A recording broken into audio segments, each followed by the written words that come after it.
অনেকে imo number delete করতে পারেন না, অনেক সহজ একটি কাজ, কিন্তু আপনারা অনেকেই পারেন না। এই ভিডিওটি দেখার পর আপনি নিজেই ডিলিট করতে পারবেন সহজেই। তো আপনারা ভিডিওটি স্কিপ না করে দেখবেন। আর বরাবরের মতোই আপনাদের সাথে আছি আমি নাসিম, আর আপনারা দেখছেন creator Nasim Facebook page and YouTube channel. ভিডিওটি শুরু করা যাক। ইমো নাম্বার ডিলিট করার জন্য প্রথমে আমি চলে যাব ইমো অ্যাপসে। ইমো অ্যাপসে যাওয়ার পর আমি একটি নাম্বার সাজেক্ট করে নেব। যে নাম্বারটি ডিলিট করব সেই নাম্বারটি উপর ক্লিক করে ধরব। আমি এই নাম্বারটি ডিলিট করব, তো এই নাম্বারটির উপর ক্লিক করে ধরে নিব। তো ক্লিক করে ধরার পর দেখতে পারবেন নিচের থেকে অপশন আসছে ডিলিট চ্যাট স্টোরি। তো এখানে ক্লিক করে ডিলিটে ক্লিক করে নেব।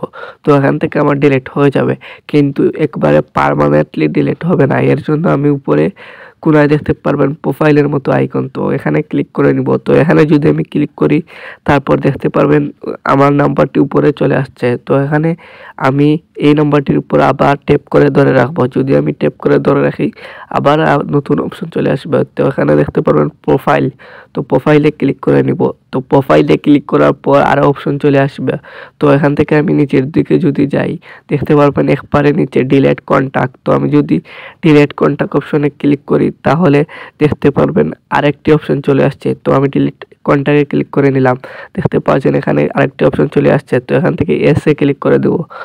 তো এসে ক্লিক করে দেবো। তো এসে ক্লিক করে দেওয়ার পর ডিলিট হয়ে যাবে। তো আমার এই নম্বরটি পার্মানেন্টলি ডিলিট হয়ে গেছে। ভিডিওটি ভালো লাগলে লাইক কমেন্ট শেয়ার করে যাবেন।